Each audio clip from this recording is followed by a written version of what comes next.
ഞാൻ മാവേലി പോയിട്ട് വരാം. മാവേലി പിങ്കുമോളെന്തിയെന്ന് ഒരു പേര് ചോദിച്ചായിരുന്നേ. അപ്പൊ അവളെ ഒന്ന് കാണിച്ചാണ്. നമ്മുടെ ഇവിടെ വേലയും പൂരം ഒക്കെ ആയിട്ട് ചാറിലടക്കുന്നതിന്റെ മുന്നേ ആയി കൂട്ടിക്കത്തിക്കലും മടിക്കലൊക്കെ ആയിരുന്നു കേട്ടോ.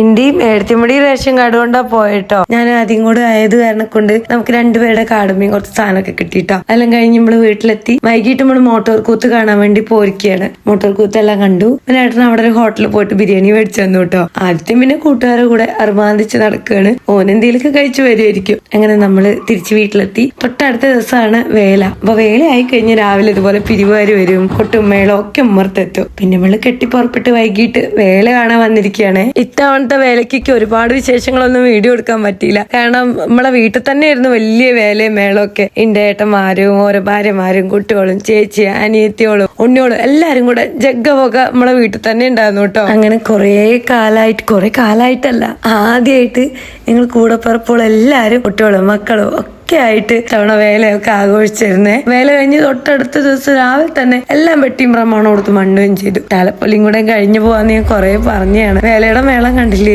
ഭയങ്കര ഡാൻസും മേളവും ഒക്കെ ആയിരുന്നു കേട്ടോ. നല്ല രസമായിരുന്നു, കണ്ടവർക്കൊക്കെ അറിയുണ്ടാവും. തൊട്ടടുത്ത ദിവസം താലപ്പൊലിക്ക് പിന്നെ ഞാനും ഏട്ടനും ഉണ്ണിയോളും കൂടിയാണ് പോയത്. നമ്മളങ്ങനെ പൂരമൊക്കെ കണ്ടു, താലപ്പൊലിയൊക്കെ കണ്ട് ആഘോഷിച്ചു. പിന്നെ നമ്മള് കുറച്ച് ഐസ് സാധനങ്ങളും കണ്ടതൊക്കെ തിന്നു കയറ്റി പിന്നെ നമ്മള് തിരിച്ച് നമ്മളുടെ വീട്ടിലോട്ട് പോന്നിട്ടുണ്ട്. ഏറെക്കുറെ വൈകിയാണ് നമ്മുടെ വേല വിശേഷങ്ങളുമായിട്ടുള്ള ഈ ഒരു കുഞ്ഞി മിനി വ്ലോഗുമായിട്ട് വന്നിട്ടുള്ളത്. എനിക്ക് വേല കഴിഞ്ഞ ആഘാതത്തിൽ എന്റെ ശബ്ദം പറ്റ പോയിരുന്നു. അതെല്ലാം തിരിച്ചു വന്നതിന് ശേഷമാണ് പിന്നെ ബാക്കി പണികള്.